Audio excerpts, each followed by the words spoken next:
Welcome to Mystery of the Soul, where curiosity meets spirituality. Are you curious about metaphysics, the mystical, and the supernatural? Would you like to learn how they are all part of contemporary spirituality? Join me, Leo McCarthy, a spiritual mentor, psychic medium, Reiki master, EFT tapping practitioner, and a shaman. And I'm Julia LeBlanc, an awakening soul, a doctor of physical therapy, author, yoga teacher, and Reiki master. We hope that our unique perspectives open the door to an amazing journey of discovery.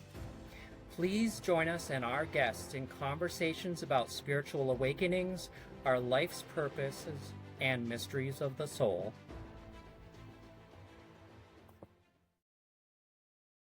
Hi, everyone. Welcome back to Mystery of the Soul. I'm your co-host, Dr. Julia LeBlanc, and I'm joined here with my great friend, Leo McCarthy. And I kind of think a theme for today's show is something that kind of resonates with what we're going to hear more about but that we are enough as we already are. And on that note, I'm going to turn it over to Melanie Taylor. Melanie, welcome to the show. We're so excited to have you. And if you could tell everyone a little bit about yourself, let's start there. Hi, thanks so much for having me.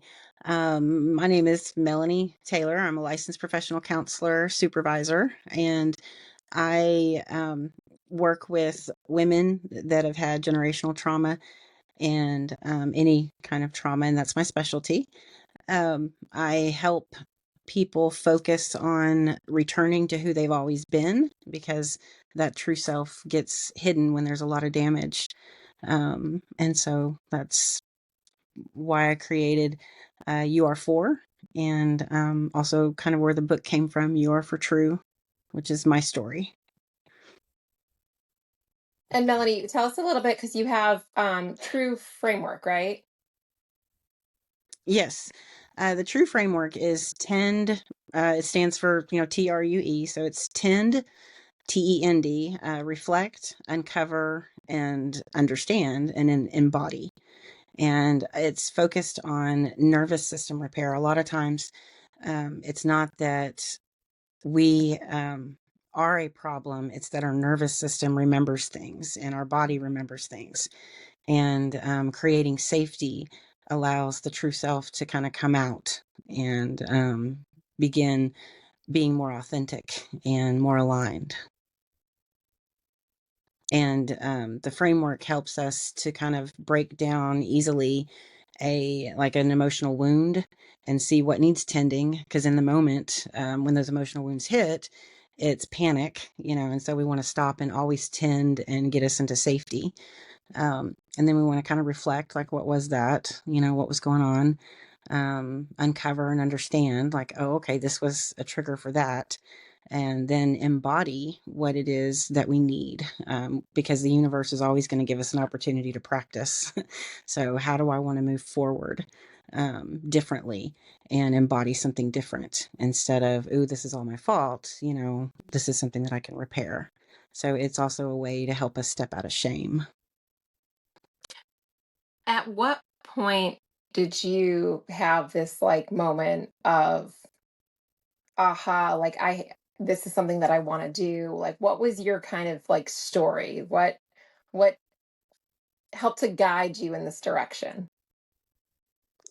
Well, interestingly enough, um, I was in grad school and I, for counseling, and I started working. I wanted to work with children, and so I started taking play therapy classes while I was working at a psychiatric hospital on the children's ward.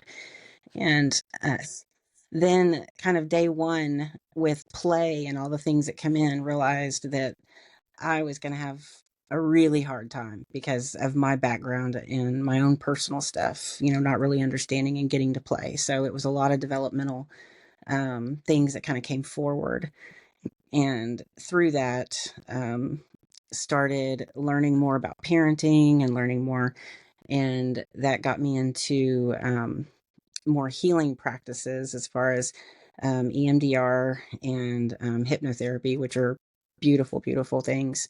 anything that I'm trained in, I've also been on the side of the couches with as well. So those are everything I've kind of been through with the healing different practices.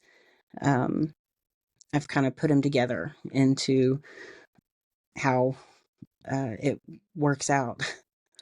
Sorry, I lost sight of your question. That's okay. Started to. Was there like a pivotal point for you that it gave you just that push to head in a different direction?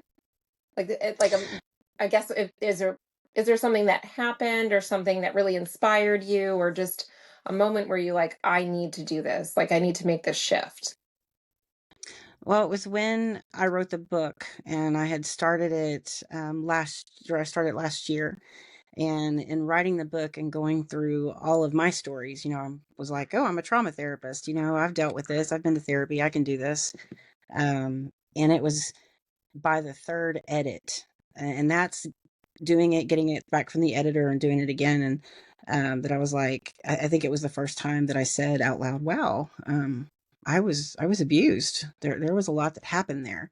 But in that moment, it was like speaking my truth. And in writing the book, it was like, oh, this is what truth looks like. This is what my truth without all the different filters looks like. And then it was kind of like the universe said, okay, you want to be authentic. Let's really dig in and get authentic. And then kind of slowly over probably about a 6-month period, everything in my life almost fell apart.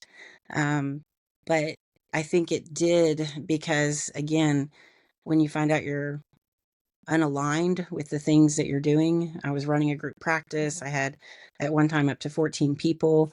And I was going back into my journal back in 2018, writing about how much I hated being the boss. Like, I hated it. I hated running a company. And I'm a therapist. I'm creative. I love to write. I love to do those things. And I just kind of drowned, and I realized I really hate this. Mm. And when things just kind of started letting go, and I had to let go. um, and I was like, I'm going to have to worry about just me. And when I did that, it kind of broke open a lot of people pleasing skills, a lot of over giving and over functioning, and kind of like a lot of shadow work all at once, with seeing, oh, these are patterns. Mm. Um, and I think, I had a client actually told me this, and I loved it. She said, the longer on the train you spend unaligned, the more expensive the return ticket is. Um, Oh, I like and that. yeah, I know. I was like, I'm going to steal that. But it very much was. I had been on the wrong train for a really long time. And writing that book and just naming my truth without anybody else's filter was a very healing and pivotal moment. That it was beautiful and devastating at the same time. Melanie, Melanie, how do can you you talk? Oh, go ahead, Theo? okay. Go. I was just gonna say, so you talk about alignment and being out of alignment. Can you talk a little bit about more, like, what was the point or moment that you realized your unalignment was at a point where you needed to kind of surrender to allow yourself to kind of adjust to go forward in the process to becoming aligned? I This is hard, but I want to be honest and authentic here, and a little vulnerable, I think.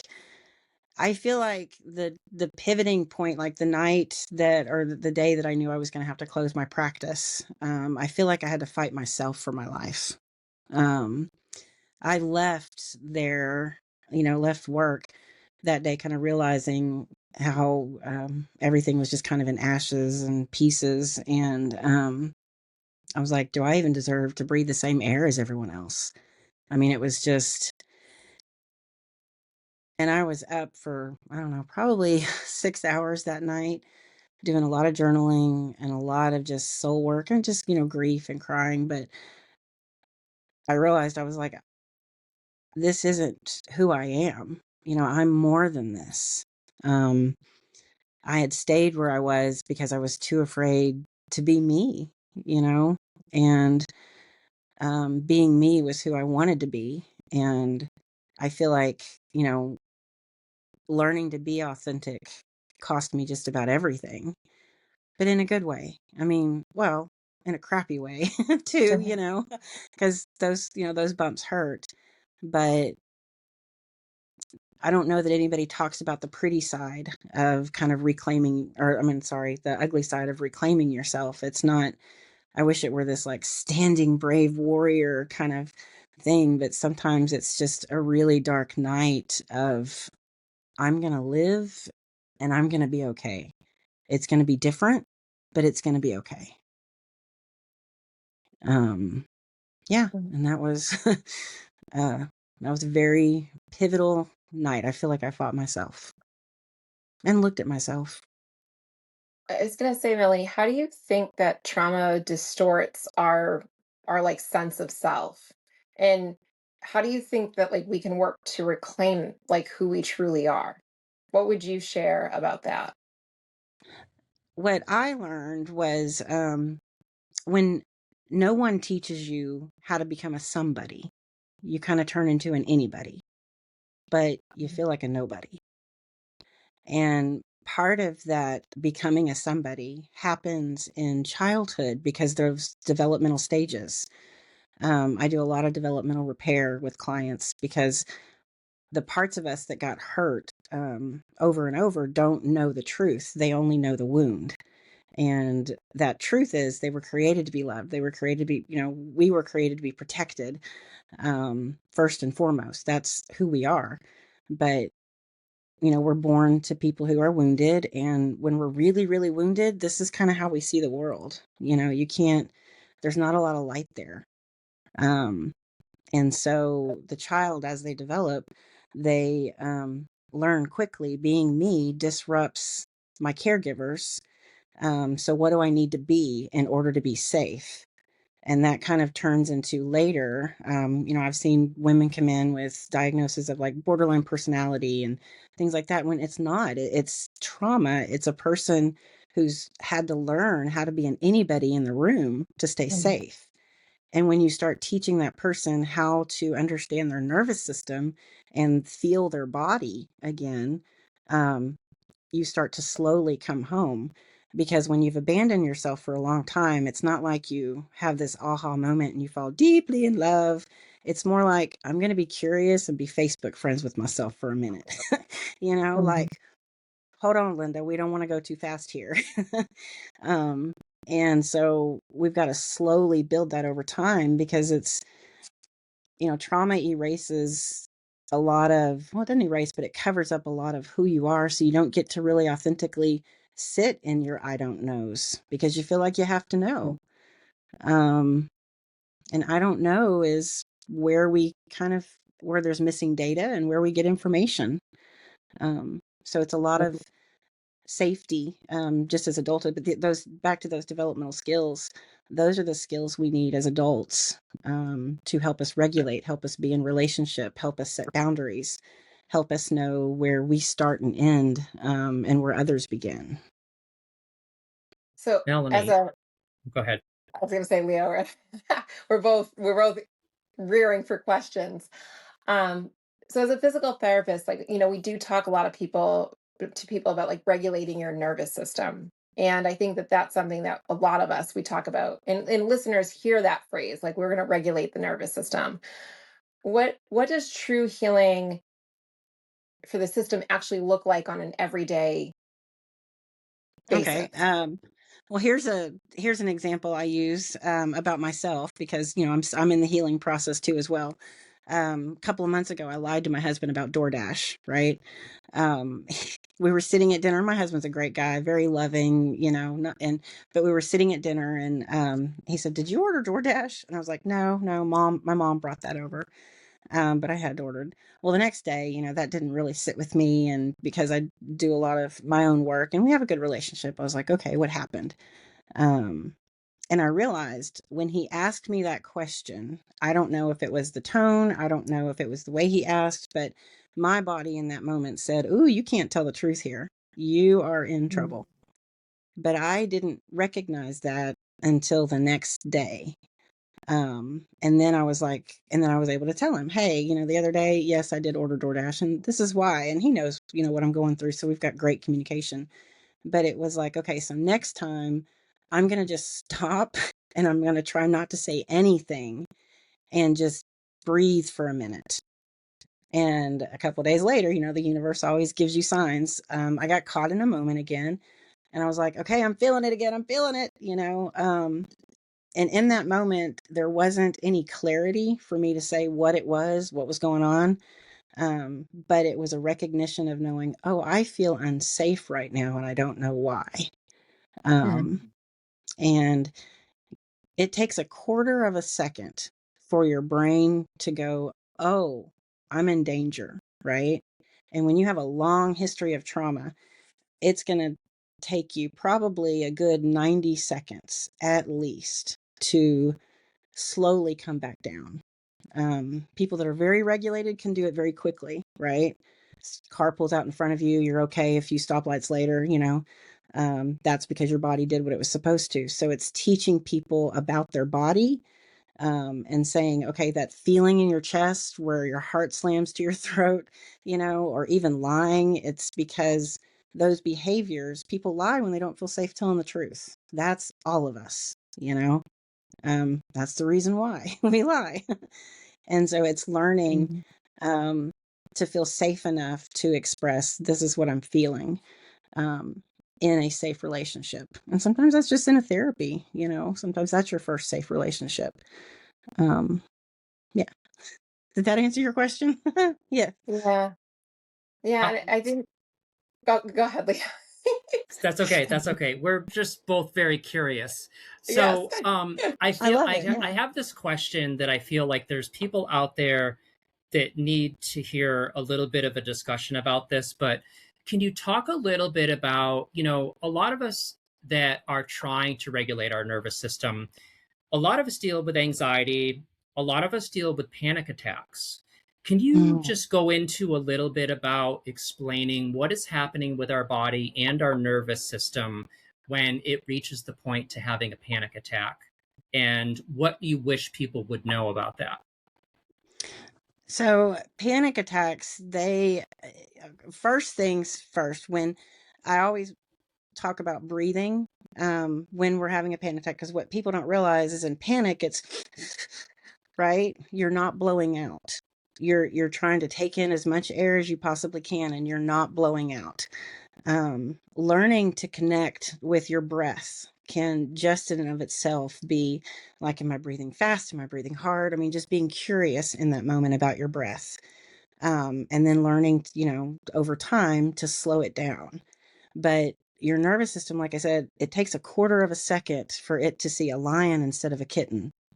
And then depending on what your history is, you have, not very many seconds after that where your brain starts telling you a story of what this is. And with anxiety, it's fear, it's a, loss of control, feelings of helplessness and powerlessness. And that when we're scared, I heard this from a therapist once and I love it. Fear doesn't need a reason. It's irrational. It just is, and that is so true because we don't always know what trips us up. My husband asking a question about DoorDash, which isn't a big deal. I have a job. I can afford DoorDash, but in that moment, there was a tone, there was something that set me off, and learning to be curious about yourself and your emotions and stuff takes time because you're reconnecting. When you've had a lot of trauma, you're disconnected from yourself. You don't know who you are. And we kind of take on roles instead of identity. And when you start giving up those roles and coming back to who you are, you can start filling in the pieces. But with panic, sorry, I'm getting off the course. That's okay. With panic and Mhm. anxiety, coming back to your breath and ice, to holding ice in each of your hands, that can be a very powerful way. Also, cold rag on your forehead, on the back of the neck. I will place my hand over my heart when I am kind of activated, and it tends to help me reconnect, and just kind of remind me, ooh, this is activation, not truth. And also understanding that when you first start out, you don't always get it right in the very beginning. It takes time. Usually it's a couple of days later, sometimes a couple therapy sessions later, when you realize, oh, that was activation. But that knowledge gives you information because, again, the universe will give you opportunities and you get better at it. And you start realizing, oh, I can breathe through this. I am safe. I'm not in trouble. That's kind of been like one of mine, is that feeling of, ooh, I'm in trouble, I don't like that feeling. Mhm. And it's kind of just part of anxiety. But when we have gone from I'm anxious to now I'm in a panic attack, we've got to connect back to the breath. If you're with somebody, and you're not the one having the panic attack, you just being regulated and breathing with them can help restore them. We don't have to talk. We don't have to know what's wrong. Again, the nervous system can trigger us without reason. I mean, it can be something as silly as maybe you were in a car accident and the car was red when you were a kid, and now you're looking at the Frosted Flakes box that has a red car on it, and your heart starts beating fast. Like, we're in Walmart looking at Frosted Flakes, dude. Like, what is the pattern? But it caught the red car, and then maybe a thought, and then maybe a little memory, and then some emotion. And that's what the nervous system grabs, is sometimes that trapped emotion that didn't get a chance to come back to safety. When your nervous system gets activated, like say a car pulls out in front of you, we've had that feeling, right? Well, what you don't realize is as you're traveling down and nothing's happened, 2 stoplights later, you're, oh, okay, no big deal. And you're not even thinking about it. Your brain and your nervous system went through something really powerful in those few minutes. It reset back to baseline. Your breathing is now normal. You stop dumping, all the extra hormones and adrenaline and things that you don't need. But like people who have a lot of trauma and a lot of anxiety, that can stay longer than just your couple of stoplights. For some people, maybe it's 2 miles down the road. For some people, if they haven't, if they're really in the beginning, it's much later. But it does happen. You do start coming back because you've never left. Mhm.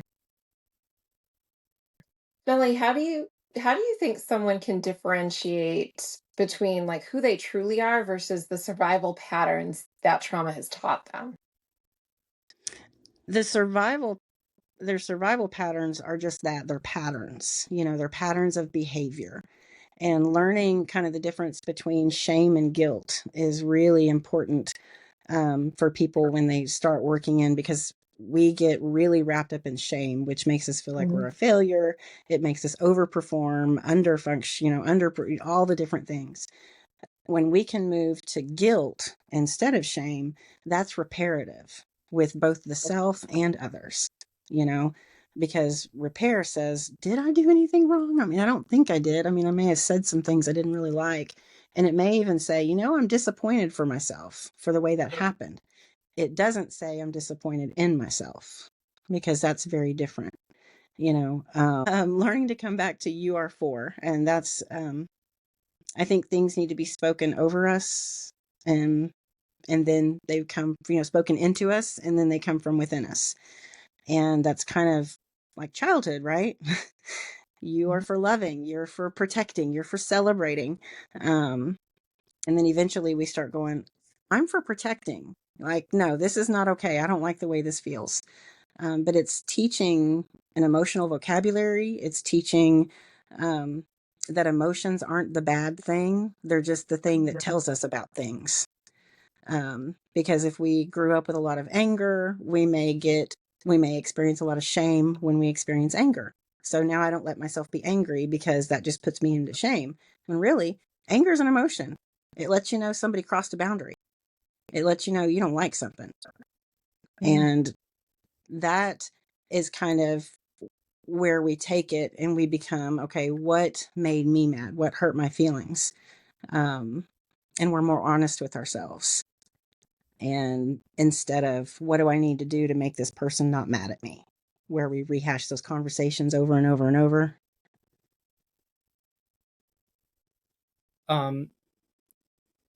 You are four. Can you talk a little bit about like the connection with that phrase to like our identity? When I was in my kind of just starting out in my kind of healing journey with learning the developmental trauma, healing the developmental trauma, I have a best friend and a therapist who always would say, you know, you're for protecting, you are for loving, you are for this. And I heard that differently. And so I started using it with clients, you know, well, you're for loving, and I've had several clients say, I didn't know that I was created to be loved. And so that kind of gave me, I was like, well, you're for a whole lot of things. And the you are for is because when we grew up with a whole bunch of stuff that we didn't get, or maybe we got hurt along the way, we don't learn what we're for. We don't learn that we're for loving. We don't learn that we're for protecting. When we're not loved well, we don't know how to find people who love us well. We find people we can survive. And that's not the same thing. So you are for is kind of that speaking into someone until they can start speaking it into themselves. And it's just the truth. I mean, that's what you're for. You're for loving. And, you know, we were created to be loved and in community. You know, those two things right there. And we exist. We have worth. And a lot of times people will put value on worth, and worth isn't a number. It's yours because you breathe. Melanie, why do you think that like some people would subconsciously or like unconsciously maybe like sabotage their healing when it starts working? Sabotage is a form of control, even though it doesn't seem like it. But it's the one thing we know, you know, and we can start interrupting that pattern. And it's kind of like 1% at a time. We just recognize that it is a pattern. And that's okay, you know. And then we start slowly healing that one by one. But it's teaching how to come back to safety, because when I can feel safe in my brain, you know, your Dr. Bruce Perry does the neurosequential model, which is your brain's like a house, a little 3-story house. You've got safety on the bottom, you know, your back brain stem, you've got emotion on the second floor, and then you've got clarity on the top floor. Well, anytime the bottom floor is unsafe or feels unsafe or thinks it's unsafe, and there's not a lot of context or story there for it, then it disrupts the rest of them, right? Well, you can't talk that part of your body safe. You have to show it that it's safe. That's why, kind of back to that stoplight or car pulls out in front of you thing, you're showing your body through that, even though you don't realize it, through those next couple of stoplights, that you are safe. You did not get hit. You are okay. And it's teaching ourselves over and over again that we are okay. We're going to make this.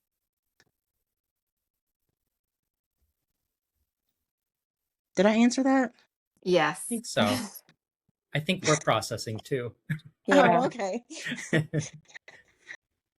I'm curious, like, do you think that most people are just living like as their authentic selves, or do you think that they're like living through some sort of like adaptation of survival of their childhood? I think we're all trying to be our authentic selves. I think not all of us understand the difference between authenticity, vulnerability, and intimacy. Those three kind of really aren't the same thing. Being authentic is just coming back to my values and what's mine. And if you didn't get a chance to understand that and build that, then that authentic frame may not be quite filled in yet. And so the more authentic we become, then we can understand, vulnerability is exposure. It's where am I exposed? And intimacy is into me, I see. Mhm. I trust you enough to show you the darkest parts, and I know that I'm going to be okay. And it's reciprocal, right? Yeah. People earn that level. And it's learning about, what can I come back to? What is this about me? And I think overall we all want to come back to that. But again, sometimes we see the world through wounds, and those wounds tell us stories that aren't accurate. I was going to say, what do you think is the biggest lie that trauma tells us? That you're too much or not enough. Mm. I think it's always, for me, boiled down to kind of those two things that, or maybe even three. My body wasn't my own. I was too much, and I was not enough. And I was fine just the way I was. I wasn't taught that. And I think shame can also imprint kind of on children, because when something happens, the adult becomes dysregulated and they punish or hurt. Well, the kid feels that shame on top of their own shame. And so I think it's that later kind of becomes that, oh, I can't tell the secrets because it would betray, right? Mm. Hang tight, guys. We'll be right back.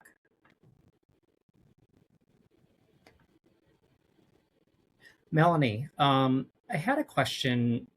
What advice would you give people that are ready to work on their healing journey and whatever modality they're exploring, when they start to kind of feel those emotions coming up and they're tapping into those wounds, what advice would you give them as far as how to kind of progress through the healing journey with exploring those wounds, working towards healing?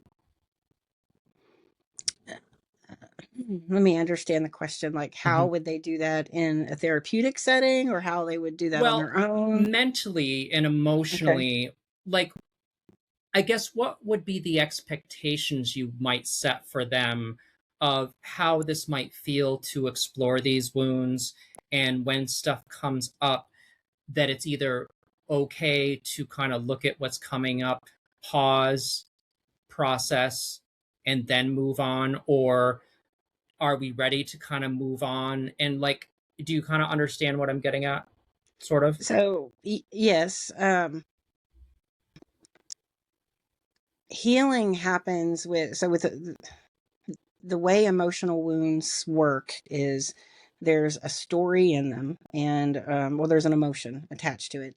And I kind of my own personal philosophy, I think there's a lot of trapped emotion that is in wounds. And the nervous system reminds us, and that emotion tries to come back out, right? Sometimes it's anger, sometimes, it is whatever it is.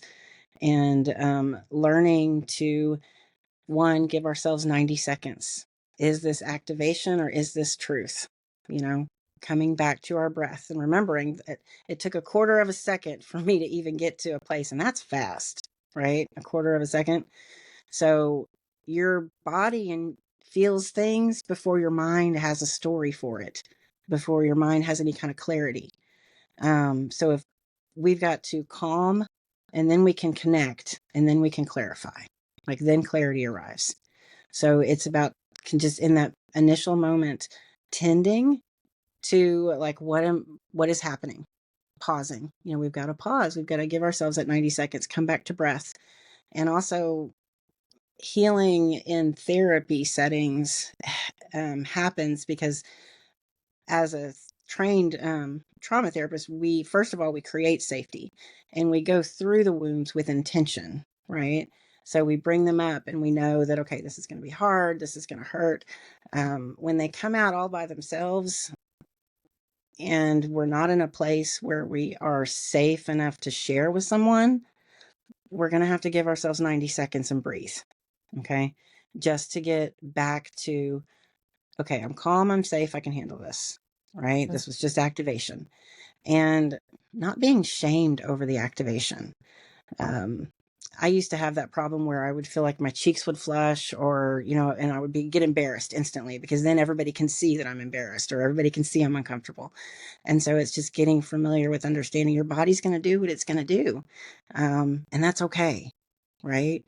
Um, but to be able to get to that place of where we're finally processing the stuff, we've got to first have the safety. And that's kind of part of what the therapeutic relationship helps to do, mentor, mentee, coach, whatever. But it's kind of creating that sacred space for that person to feel that emotion and ride it out. Yeah, I was going to Because it's say, going to go down. I was going to say a lot of times, like, I'm a physical therapist and I do women's pelvic health. And, I see a lot of trauma tends to show up physically, like their breath patterns or pelvic floor tension, or the nervous system is dysregulated. And I kind of think those all go together. But, Mm-hmm. but, a lot of times I feel like I see the body telling the story of trauma before maybe they're even like verbally discussing it. And a lot of times what will happen is that in a session people will start to say something and I'm like, okay, so this is where my line of work stops, and I'm going to refer you to go and see someone to talk to, because as we're undoing the things physically, it allows them to start to understand that they can express it and talk about it and do something about it in a discussion or some form of therapy. But I tend to see that a lot. Oh, yeah. I mean, the body truly does keep the score. I mean, it Yeah. remembers everything. I've started yoga recently, and that I started, and I just do private sessions because I don't really know how to do all the different poses. Is my downward dog a ugly duck? I don't know. But what I told her was, I feel like a kindergartner in my own body, and but being able to say that has allowed me to practice breath and practice movement and Mhm. practice, poses that are hard. And not only that, but I love where it's like, oh, I'm going to sit in this uncomfortable position for a couple of breaths, and that has been so healing too. Especially when, like, my brain just feels like it's always been so chaotic, but it's intentionally slowing down. So yeah, I would imagine you do get kind of, because you get all the tenseness and the stuff Yeah. that's, kind of all Well, balled up. I was gonna say people are in pain. And if Mhm. people are in pain, or if something's happened, they tend to stay more guarded.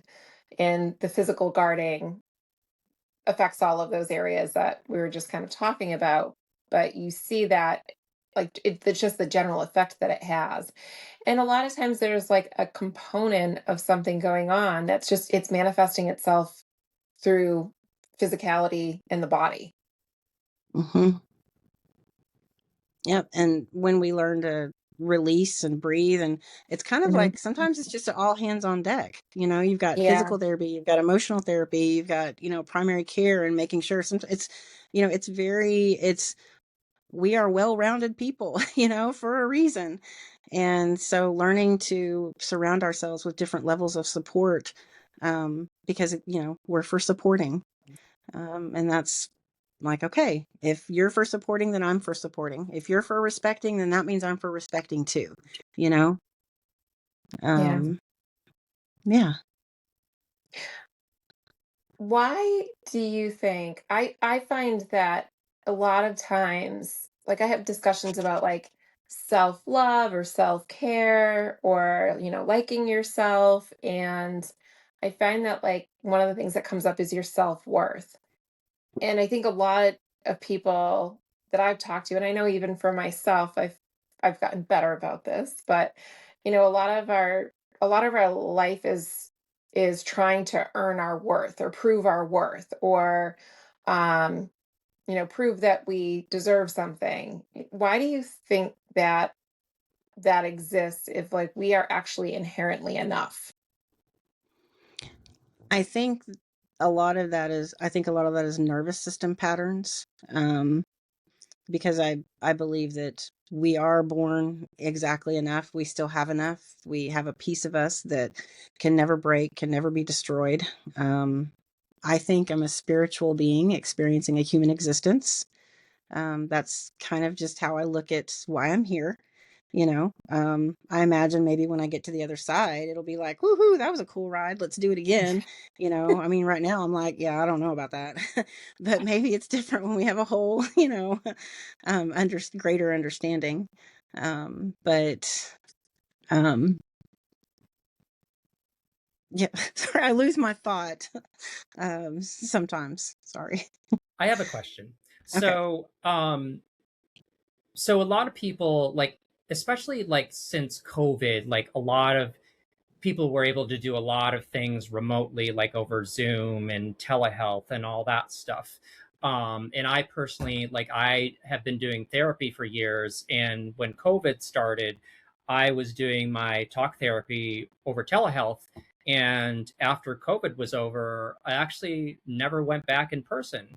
And so, like, technology has allowed us to work on stuff and work on our healing remotely. Can you talk a little bit about people and working remotely versus in person? And also, like, if people don't have the opportunity to see someone in person or the ability to, can you talk about how remotely can be just as effective, or how to kind of look at that situation? Oh, absolutely. It's just as effective as in person. I think it's kind of comes down to just a preference. Do you prefer in person or do you prefer online? But the therapeutic space is, it's a one-sided intimate relationship with a client. They don't really know anything about me, but they're going to get intimate with details, right? Because it's them learning how to trust themselves with their truth. It's them learning how to speak their truth. And so that can happen whether it's telehealth or whether it's in person, because that's kind of what we're doing. We're just giving that person permission to be wherever that may be. And I don't think it has to be an in-person thing. I think it's just a matter of, hey, can I get into this one-sided intimacy and be honest with myself and this person in the room and know that I'm safe there? I mean, that's why our rules on confidentiality are so, hardcore. It's that for a reason, because if I don't have that safety of being able to dig in to really hard stuff, then why should I try, right? Why should I talk to? And so that's why, as the professionals, we kind of hold that space for them. Um, I tell people, if you killed someone yesterday, we can process it. If you're going to do it tomorrow, we can't talk about that because I'm going to have to report it. That's like way out there, but that's kind of the degree of confidentiality. I mean, unless somebody's being harmed, that we have, and being able to be open and honest with ourselves is part of how we start coming back to ourselves. And that curiosity can be remote or in person. And I think I came up with that question also because I think for some people, they may have in their head that there's an obstacle or a barrier to be able to kind of work on themselves or work on their healing, and they may think to themselves, well, if I can't go in person, how can I work on myself with someone? Well, whether, however you choose to do therapy, I look at it Mm-hmm. this way. You have 60 minutes with that therapist, and Mm-hmm. you have what, 20,000 minutes, something, I don't know, however, lots of thousands of minutes throughout the week to practice outside, right? We're going to practice a lot more stuff outside of therapy than we are really inside of therapy. Therapy is just kind of that stopping point where we stop, we back up, and we go, okay, let's get a bird's eye view. Let's see what we're doing. Is this the direction we want to go? Are we in any shame?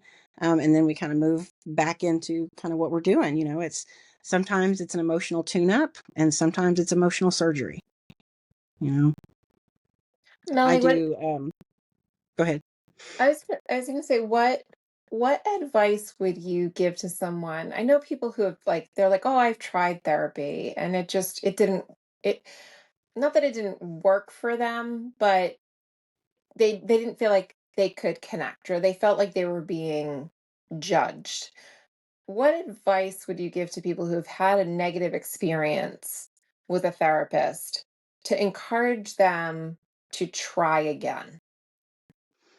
So I always say find 3 that you think you might connect with and have a consultation, and let each one of them know, "Hey, this is just a 15-minute consultation," because if it's not the right fit, it's not gonna be the right fit.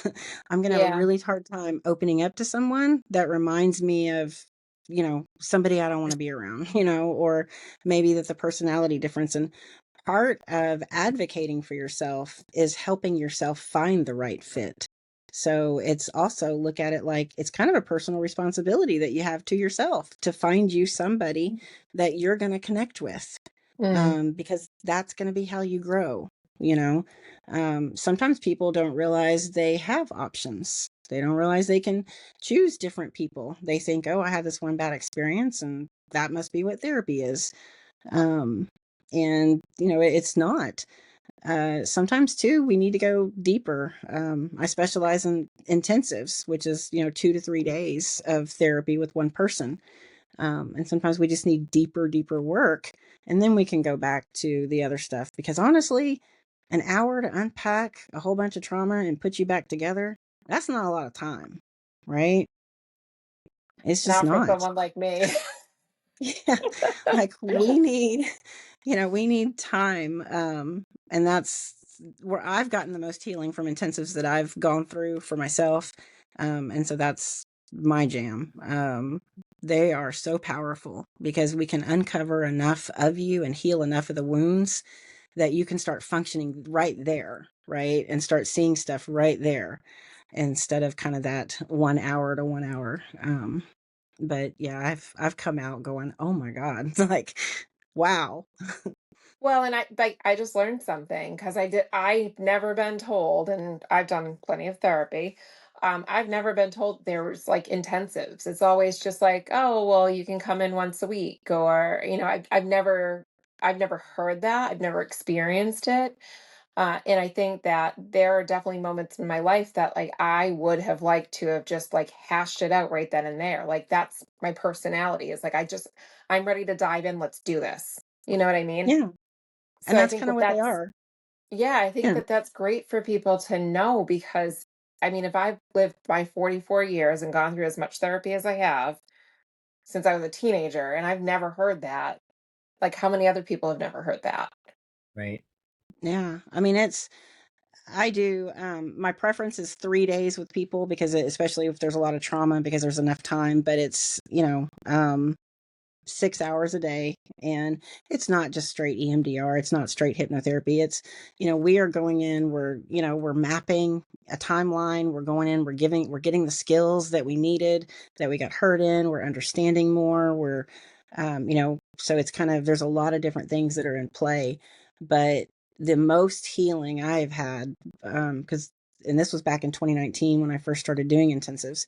I had a 2-day one on myself and I came out and I was like, oh my God, I have 100% worth. Like, it wasn't just this, um, sudden, ooh, I'm, all that, but it was just this knowing of, oh, I'm here. I've been there the whole time. I just had so Mhm. much trauma on me. I couldn't see me. Right. I'm still in therapy. I've continued to do other intensives. So it wasn't just kind of a one-stop thing, but it helps to take off a big enough chunk that you can breathe. And Mm. sometimes once a week is just not enough. And sometimes it's just too much on a nervous system and that's where I see a lot of people quit is like, this just got hard. Yeah, it got hard. You're Mhm. breaking generational patterns. Yes, this is hard. But What do yeah, you that's think always what do you think it actually looks like when someone reconnects with their true self? Mm. It's beautiful. I mean, I've seen it happen so many times, and it's just like there's this moment in the space where they kind of connect to, oh, I'm not broken. This is about what happened to me, you know? Can And, you can you give an example of what that might look like? Like, just like um, I mean, something that you were able to share, obviously. okay. So, for me, it was, so I did a really powerful intensive, about 6 months ago for myself. Because after I wrote the book, and again, it's my story from 0 to 18. So I relived all those traumas. I didn't realize how much I still had stored in my body. It was a 2-day thing, and it's called body mapping. And at the end, she handed me a bat, and I had all these phrases, and beliefs that I'd had in my body that were taped to, this, like a punching bag that was on the floor. And at first I was like, this is so stupid. Like, I'm not going to do this. But I saw the first sticky that said, my body isn't my own. And I lost my shit. I, I remember hearing halfway through, like, and thinking to myself, am I laughing? Because I couldn't tell. Like, I finally unleashed this rage in a healthy, intentional way that had been stored in my body for decades. Um, and you know what? It was not pretty. It was not beautiful. I was a sobbing mess at the end of it. My husband was there with me, and he held me through it. And I just realized I'm not, I'm here to be held with the trauma, not to work myself out of it, you know? And so, yeah, that's kind of what it looks like. It looks like savagely taking back your life and saying, no more. Mm. Melanie, can you give some advice to maybe like our partners? So maybe we're working on our own healing journey and we're the ones with all the trauma, and our partners are left there to kind of pick up the pieces. Like, what kind of advice would you give our partners to kind of help us through?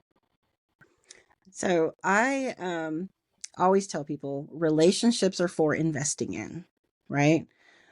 When we have a partner who just one partner is doing the work, doing emotional work, and the other partner's not doing any, we're going to outgrow, right? It happens.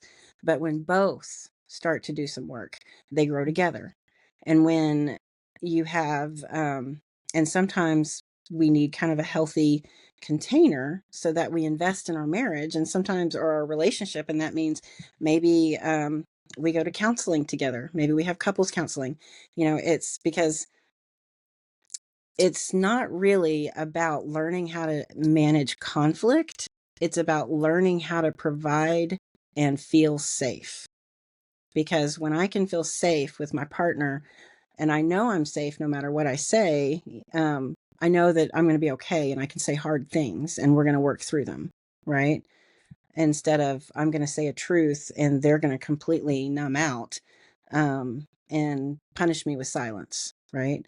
So as we invest in ourselves when we're in a relationship, we also need to invest in our relationship as well, um, so that our partner learns also that it's okay for them to have boundaries.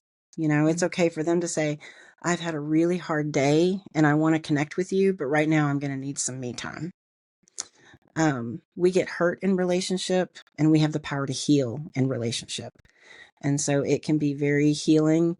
And it's just simply what we invest in grows. And that means our relationships too. We invest in our money, our careers, our education. Relationships are also for investing in. Really good explanation and Mhm. really good advice. Yeah.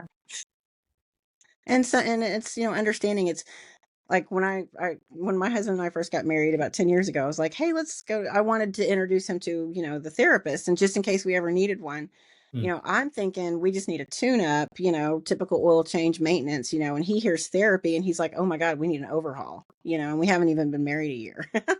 So it's understanding that no, it's about two people investing in themselves and investing in the partnership so that they can both feel safe being themselves in that partnership, right? Because that's what we want. That's what intimacy is. It's learning how to be safe with me and learning how to be safe showing me.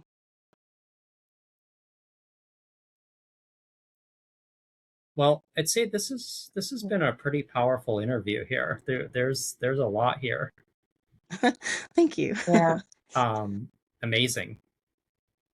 Melanie, if someone who's listening is feeling like really disconnected and just not feeling like they're their true self, what would you say is like that first step that they could take towards like coming home to like themselves? Understanding that it's okay to go slow and start with curiosity. Curiosity can bring about compassion instead of judgment or shame. And it's okay to not know. I don't Mm. know I had a client's dad say this, it's missing data. And that is so true, you know. Um, so when we're working to come back to ourselves, it's just getting curious. What do I need? What feels good to me? I work with clients just on an embodied sense of yes and an embodied sense of no. What do I feel in my body when it's a no? What do I feel in my body when it's a yes? You Mm. can do things like that just with color.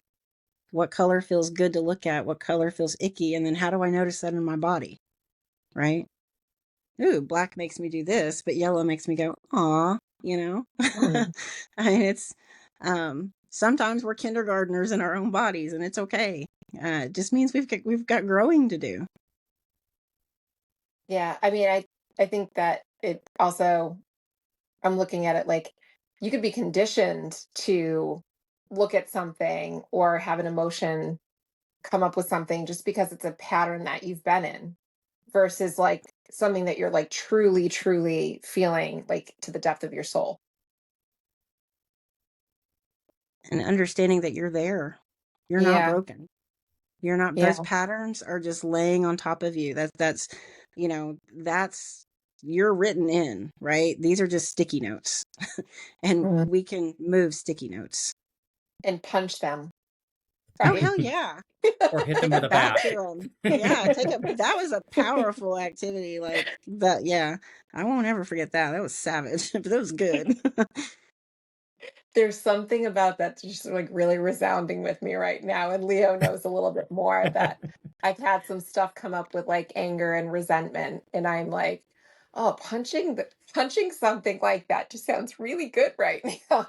So I could see like, I think that, physical exertion can be very therapeutic in so many ways. But maybe it doesn't come out as physical. Maybe it comes out like art or singing or I don't know. I mean, anything. It's just Hmm. I think if we find those ways to express it Right. and do it in a way that's not harmful to other people, I think, anything's fair Yeah. game, you know? Yeah. And anger it's an emotion. It gives Mm. us information.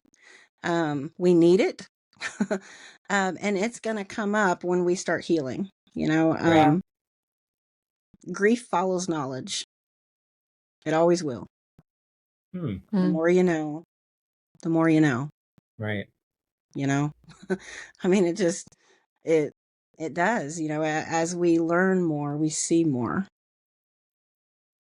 And that's okay. But grief is honoring to us, and grief honors our experience. It honors what we had to survive. It honors what we are moving towards. Um, and it's very cleansing. It's just very uncomfortable too.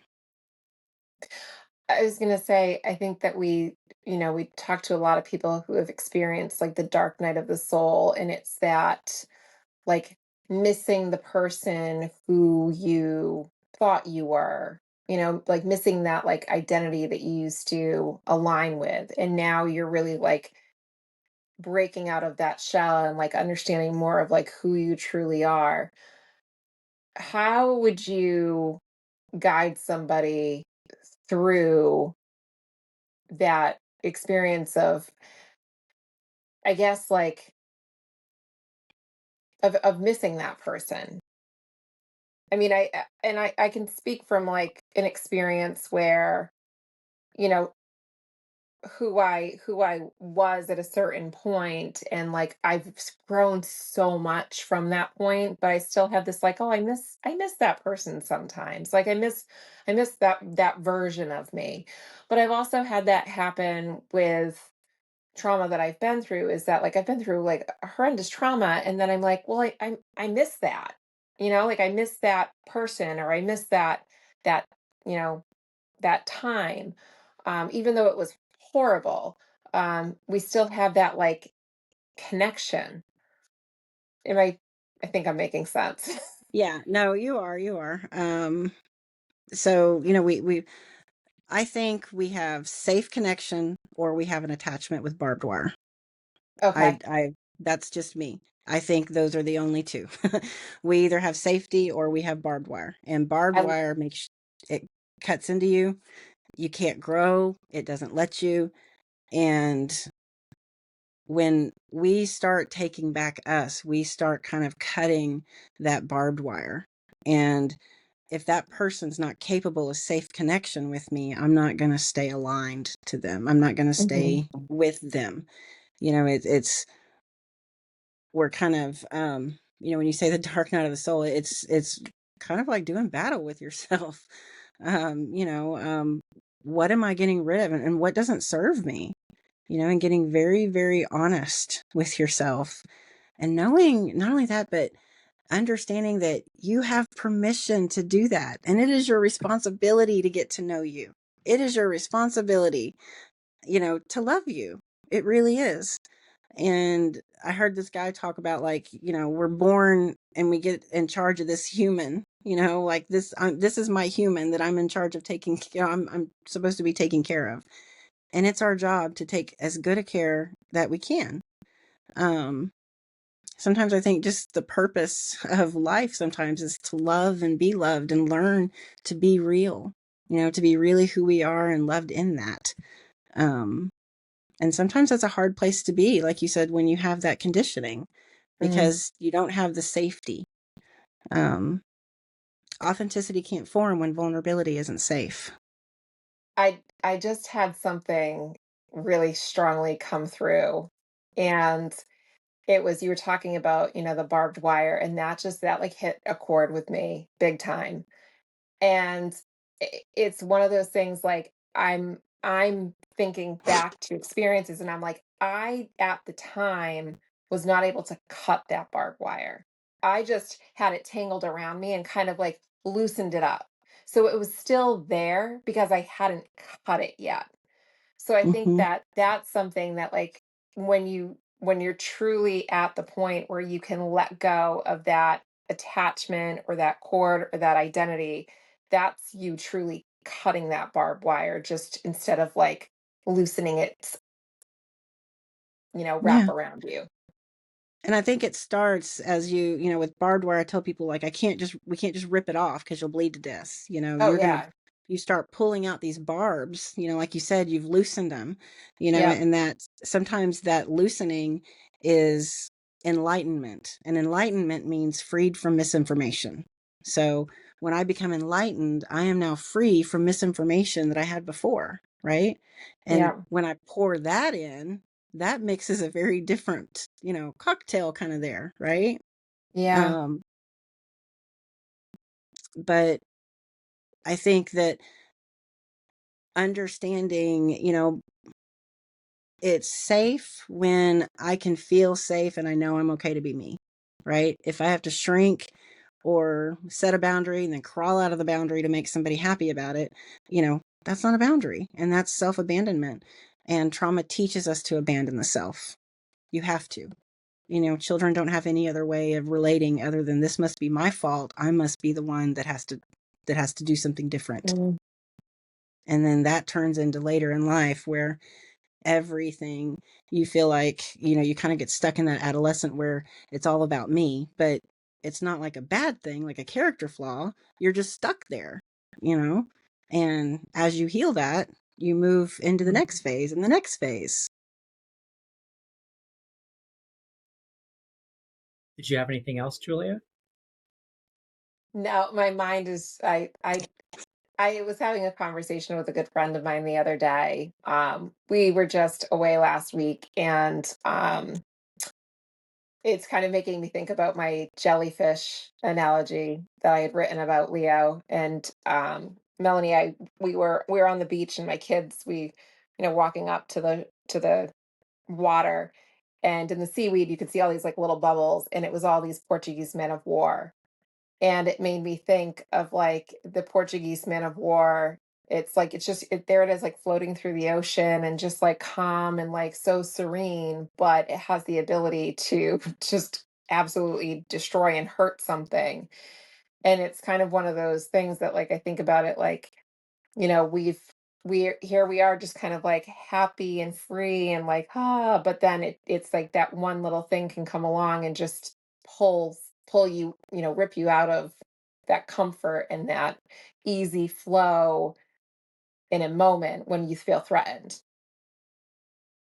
or when you have trauma. So And I was just thinking about that. This is a so I would really great imagine sometimes, conversation. yeah, it's probably like swimming with a whole school of them sometimes. Mm. Yeah, you know and yeah. sometimes healing too is realizing that you know some people aren't going to crawl out of that trauma pit. They're going to stay there because because they're not ready. And we have to be willing to say, I've had to look and say, like, I'm not going to continue anymore. This, I'm done. You've got, your work to do. But I'm not going to be hurt anymore. Mm, And sometimes we've got to, learn boundaries actually keep us connected. It's not just for protection, it's for connection, right? Because this is where I respect me and you simultaneously. mhm. But we become kind of chronic people pleasers, which is really, I had a therapist tell me, and then I wanted to fire her. She's like, well, that's very selfish. And I was like, what? You mean selfless, right? Like people pleasing is selfless because people get what they want. And she said, no, because you lie to them and make them think that you're okay with it. So you don't even give them the opportunity to try to be okay with something. I was like, damn, she got me there. Wow. I I I was having a know. conversation with another friend about, like, people pleasing and always doing other things for other people, and like not having things be reciprocated and feeling like you're always putting yourself out there. And it gets to the point where it gets a little bit exhausting, but then it's also like at some point I've got to start taking care of me and stop taking trying to take care of everybody else. So in trying to take care of everybody else, it's actually like me wanting to do something for myself, which yeah, wow. My, now my brain is like, Well, Melanie, people this was, pleasing, yeah, it's chronic self-abandonment. yep, absolutely. I love that. It's chronic self-abandonment. And it's a survival skill. You learned it because it kept you safe at one time. Making Yep, someone happy created what you needed in a moment. And so yep. what wires together in the brain fires together. That's a lot of firing, you know? I think we just solved all my problems. Well, I Yeah. know anybody that's going to listen to this episode is going to be glued to it, I think. And can you remind people, Melanie, the name of your book Mm. again? The name of, I didn't even really talk about that. So it's You Are for True. Um, True is the piece of me. She's the bridge between my spirit and my soul. That's kind of the way I see it. She knows, this is the piece of me that's always known I was created for love. It's like that highest self. Mm. Um, so she narrates, I go through childhood from age newborn to 18, and I just go through every kind of trauma there is. Um, but I'm general. I'm just listed as the girl in the book, but True comes in and repairs. And it's about teaching people what they were for. because when we can learn what we're for, we'll start giving ourselves that better. Oh, I'm for protecting. That means I need to put myself in places that protect me, right? It's learning. And that was kind of why I wrote the book. I wanted people to know what they were for, because too many of us grew up and didn't know. Most I love people that that. have a lot of trauma don't even know that they have a lot of trauma until you start showing them what trauma isn't. Mm. Mm. Melanie, where can people find your book? Preferably on my website, ur4.com, youarefor. Amazon's great, but I ship faster and it's still free on my website for shipping. But yeah, they can find it there. Ebook is also available, and book 2 is coming out in a couple months. It's the sacred lessons. So the first was the stories, and the second part are all the different lessons I had to learn about boundaries, about shame, about being a parent, about healing my own stuff so I could see my kids. Mm. Just all the different things that I had to kind of unlearn. We may have to have you back to promote that. I was going to say, Yes. yeah. Yeah.